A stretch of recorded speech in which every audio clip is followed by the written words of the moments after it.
Eu cumprimento aqui a deputada Manuela, que nos visita, ela que é uma das mulheres parlamentares do Estado do Rio Grande do Sul, que, aliás, tem uma Assembleia dirigida por uma mulher, não é, deputada Manuela? Que a senadora Ana Amélia sempre faz questão de dizer, pela primeira vez no Rio Grande do Sul, tem uma mulher, não é, senadora Ana Amélia, a dirigir a Assembleia, que é a deputada Silvana Kovács, que é do PP, partido da senadora Ana Amélia. É muito importante ver isso, importante mais ainda ver como as mulheres no Rio Grande do Sul são unidas. Na nossa campanha pelo empoderamento das mulheres, deputada Jo, na campanha que a gente está fazendo no Brasil inteiro, o Rio Grande do Sul foi muito significativo pela presença pluripartidária das mulheres. A senadora Ana Amélia não pôde ir, fez uma gravação especial para o evento, foi colocada lá. Isso é muito importante e precisamos destacar. A gente tem feito um esforço aqui no Congresso Nacional, tanto nós, as senadoras, como as deputadas, de nos unirmos e, através da nossa união, encaminhar as nossas reivindicações. Eu concedo a parte, senadora Ana Amélia, a Vossa Excelência.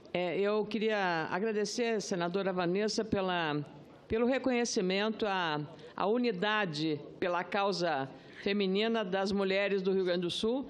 As deputadas estaduais de todos os partidos, eu participei de uma reunião na Câmara de Vereadores, inclusive com a única deputada federal que temos, Maria do Rosário, e as demais parlamentares e as vereadoras também, numa reunião extremamente importante, onde se montou a agenda para o debate definido pelas procuradorias da mulher na Câmara e também no Senado Federal. Isso foi muito importante. Agora, com a eleição da primeira mulher na história da Assembleia Legislativa do Rio Grande do Sul, presidindo, infelizmente, do meu partido, Silvana Kovács, também isso engrandeceu. E estava registrando a deputada Manuela Dávila, que eu fiquei muito feliz de ver todas as mulheres prestigiando a posse de todos os partidos, prestigiando a posse da nossa Silvana Kovács naquele dia histórico, não só para o Parlamento Gaúcho, mas especialmente para as mulheres do meu estado. E, aproveitando para saudar a deputada Manuela Dávila, o senador Lazier Martins fez uma referência da desistência dela, que estava muito bem cotada, que em 2012 caminhamos juntas no mesmo processo da eleição municipal de Porto Alegre, e foi uma alegria muito grande. A política exige de todos nós ousadia, coragem e escolhas. Então, eu quero dizer que o que eu fiz em 2012 está na história do meu partido, da minha carreira política, e com muito orgulho fiz um bom trabalho com a nossa querida deputada Manuela Dávila, que honra o Legislativo do nosso Estado. Eu agradeço, senadora, a parte de Vossa Excelência e introduzo ao meu pronunciamento. Mas eu venho à tribuna, senhor presidente, para falar de uma grande vitória que nós, principalmente da região norte, o sul também, mas principalmente nós da região norte, tivemos nesses últimos dias com a queda, a suspensão da liminar pelo próprio ministro Barroso, que suspendia um decreto legislativo que garantia o seguro-defeso para todos os trabalhadores da pesca, para aqueles que, durante o período do defeso, recebem o seguro-defeso, porque, impedidos que ficam de pescar, o governo, durante 3 meses, no geral são 3 meses, lhes paga uma ajuda. Havia sido suspenso o seguro-defeso por uma decisão do Poder Executivo, do Ministério da Agricultura, juntamente com o Ministério do Meio Ambiente. O Congresso Nacional, a Câmara dos Deputados e o Senado Federal, salvo engano, acho que por unanimidade, aprovou um projeto de decreto legislativo sustando essa medida adotada por esses 2 ministérios. Infelizmente, nós vimos que o nosso decreto havia sido suspenso por uma decisão liminar e que agora foi revista, foi suspensa pelo próprio Supremo Tribunal Federal, e dessa forma, senhores senadores, senhoras senadoras, todos os pescadores do Brasil ficam livres para receber o seguro-defeso. Eu tenho feito contato com vários pescadores que têm nos procurado, as associações, as colônias, a federação, para pedir nossa ajuda para agilizar a tramitação perante o governo para a liberação do seguro-defeso. E nós estamos trabalhando nisso. A boa notícia que temos é o fato de que foram tomadas medidas por parte do INSS, medidas que vão no sentido da desburocratização, da simplificação, e hoje o governo federal, assim que for notificado pelo Poder Judiciário, porque precisa ser notificado, o governo estará pronto para pagar, senador Garibaldi, o seguro-defeso para todos os pescadores do Brasil. Nós nos sucedíamos, quase todos os senadores e senadoras dessa casa, na tribuna, para falar dessa medida do governo federal. Todos nós temos a unanimidade em dizer se há questões ilegais que permeiam o seguro-defeso, se há fraude no seguro-defeso, se tem alguns pescadores, algumas pescadoras ou muitos que recebem sem ser efetivamente pescadores, esses têm que sair da lista. O que não pode é aquele pescador que vive disso e que vive lá nos nossos interiores, lá no interior do meu estado, senhor presidente. Não pode essas pessoas honestas, corretas, serem penalizadas por isso. De jeito nenhum. Isso é que não pode. Mas, enfim, essa é uma boa notícia e que tem trazido muita alegria, mas muita alegria mesmo, entre os pescadores e pescadoras da minha cidade. Eu acabei aqui de dizer que a principal argumentação, além da questão técnica, científica, que é muito questionada por vários pesquisadores, da oportunidade ou não de suspender o defeso. Além disso, a outra justificativa apresentada pelo governo federal era a necessidade de um recadastramento. Pois que faça um recadastramento. E não só fazer o recadastramento, denunciar aquelas pessoas que recebem ilegalmente, porque se inscreveram ilegalmente, não é? E, repetindo, não pode aquele que vive disso ser penalizado. Mas, enfim, creio que essa é uma situação já resolvida.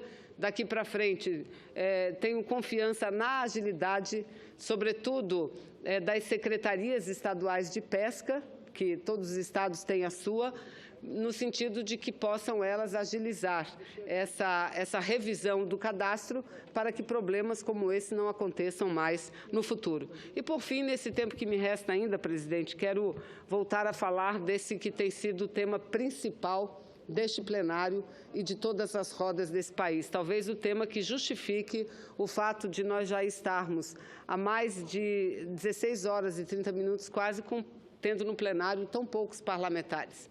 Hoje, durante a manhã, durante o dia inteiro, tive muitas reuniões, mas senti um Senado diferente. Senti um Senado, senador Lazier, mais vazio do que o comum para um dia de terça-feira, que é um dia muito movimentado, senador Raimundo. Senti isso. E por conta de uma série de fatores que estão acontecendo no Brasil. Certamente, muitos dos senadores aqui não estão porque estão debatendo nos seus fóruns, nos seus partidos, com aliados ou até mesmo com adversários, como enfrentarmos essa crise. Porque não é simples ficar dizendo a presidente tem que sair. E eu estou desde ontem batendo na mesma tecla, deputada João Moraes. Aqui parece que a coisa mais comum e mais fácil de se falar, a presidente já está desgastada, ela tem uma baixa aceitação popular, não consegue unir, resolver os problemas da economia, tem que sair. Mas nós temos que primeiro olhar a nossa Constituição, que foi conquistada, a Constituição Cidadã de 1988, que foi conquistada com muita luta. Não nos foi dada por ninguém, foi muita luta do povo brasileiro, que passou 21 anos sob um regime ditatorial. 21 anos. Portanto, nós temos uma Constituição que considera como causa pétrea que a gente vive num Estado democrático e um Estado de direito. Portanto, a primeira coisa que todos nós devemos é obediência à lei, para um presidente ou qualquer governante sair, ele tem que ser enquadrado numa lei de responsabilidade, tem que ter cometido algum crime. Mas não, eu não vi ninguém na rua falando porque o decreto que a presidente assinou não estava de acordo, porque a presidente promoveu pedaladas. Eu vou conceder a parte a Vossa Excelência, iria falar, mas Vossa Excelência deu uma saída, senadora Luiz, que antes mesmo de conceder a parte, eu quero dizer que, quando cheguei aqui, Vossa Excelência me procurou para dizer que não correspondia à verdade o que eu afirmei ontem no meu pronunciamento, que em São Paulo tiveram catracas abertas do metrô. Vossa Excelência me comunicou que não é verdade, eu agradeço muito. E daqui não tenho problema em dizer nenhum que lamento de ter recebido a informação e ter passado a informação daqui dessas tribunas, senador Aloysio, porque não é do meu feitio, Vossa Excelência conhece. Certo. Não sou de utilizar de inverdades para justificar o que quer que seja. Então, lamento muito e o fiz a declaração aqui porque recebi muitas informações. Sim, de boa fé, não tem. Muitas informações. Posso me permitir apenas só telegraficamente? Claro, senador. Quando a senhora pronunciou esse seu discurso, não apenas a senhora, mas outros senadores se referiram a esse fato, que é falso. A senhora foi seguramente induzida em erro por alguma informação que recebi. Mas eu, em todo caso, procurei a Companhia de Metrô de São Paulo, que me confirmaram que isso jamais existiu. Pelo contrário, houve um afluxo extraordinário de pessoas na rede do metrô. Somente a linha 2, aquela linha que serve à Avenida Paulista, ela recebeu um recorde público de 236 mil pessoas. Nas demais estações foi preciso reforçar as bilheterias, dada a quantidade de gente que se dirigia às manifestações. Então, eu peço apenas que fique registrada essa informação correta. Muito obrigado. Eu é que lamento muito de ter utilizado, não há a menor necessidade de ficarmos, senadora Luiz, utilizando informações, claro, que não correspondem à verdade. E vou não só... fiz questão de falar aqui, mas no Twitter, em todas as redes de que eu faço parte, vou alertar que essa informação não procede, portanto, que se evite espalhar por aí. Vossa Excelência. Perfeitamente. Mas eu, concluindo meu raciocínio, senador Lazier, dizia que esse instituto do impeachment, que é algo traumático, não só para o Brasil, mas para qualquer nação, impedir um dirigente máximo de continuar dirigindo seu próprio país, o país onde foi eleito democraticamente, isso é algo que nós temos que trabalhar e falar com muito critério. Então, eu repito, as últimas manifestações animaram a muitos com esse discurso de que a presidente não reúne mais condições de dirigir o país, mas eu repito, para que ela sofra qualquer impedimento do seu mandato legitimamente conquistado, ela tem que ficar muito claro e caracterizado o cometimento do crime. Tem que ficar muito claro. E para nós não temos dúvida nenhuma, nós temos a segurança absoluta que todas as peças que tramitam na Câmara dos Deputados não são peças sustentáveis juridicamente. Não são. E eu acho que o sinal mais claro é o fato de que essas peças, senador Raimundo, que na Câmara está tramitando e que só chegará aqui se lá for aprovado e for instalado o processo, primeiro, ela foi protocolada, depois teve o primeiro adendo, o segundo adendo, o terceiro adendo, o quarto adendo. Ou seja, não é uma peça sólida. E nós, parlamentares, não temos que nos mover aquilo que a gente vê na sociedade, porque crise política, crise econômica, não é novidade para a gente. Por isso que eu acho que pela gravidade da crise do momento, o que nós precisamos é ampliar as forças que estão dispostas a dialogar. Porque o mais urgente nesse momento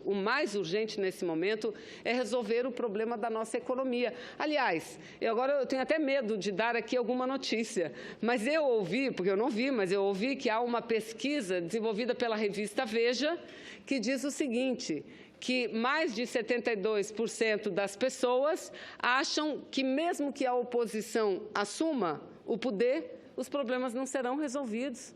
Porque o problema não é de quem está dirigindo, o problema é encontrar o caminho para que a pessoa que está dirigindo possa continuar a dirigir. E aqui a gente não consegue fazer isso. Nós estamos vivendo uma situação de beligerância, de guerra. Tem um setor político do país, e esse eu classifico não todos, mas grande parte da oposição, adepto da teoria do quanto pior, melhor. E só quem perde com isso é a população brasileira. Não são os partidos políticos, é a população brasileira. Não é? Então, alguns dizem, porque saiu a notícia, e que bom, eu torço muito para que seja verdade, que o presidente Lula teria aceito um convite para ser ministro. Que bom que aceite. Aliás, eu acho que nós precisamos de gente com muita experiência, gente com muito trânsito, não só no meio político, mas no meio empresarial, no meio da população, para ajudar a presidente Dilma, para ajudar o conjunto de ministros a superar esse momento muito delicado porque passa o nosso país, porque passa a nossa nação.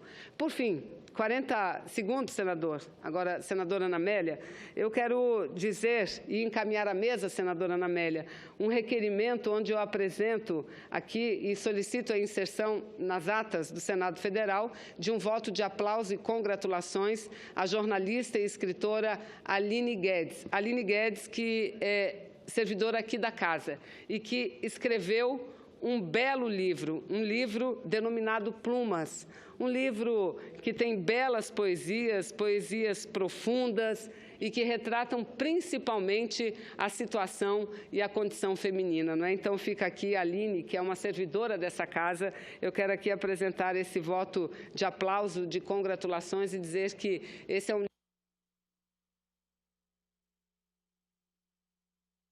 que todos, não só as mulheres, mas os homens, deveriam ter para ler, porque, repito, um livro carinhoso, um livro que traz muita alegria, muita paz, muito consolo e muito amor ao coração das pessoas. Então, fica aqui meu reconhecimento e minhas saudações à Aline Guedes pelo belo trabalho editado recentemente. Obrigada, senadora Ana Amélia.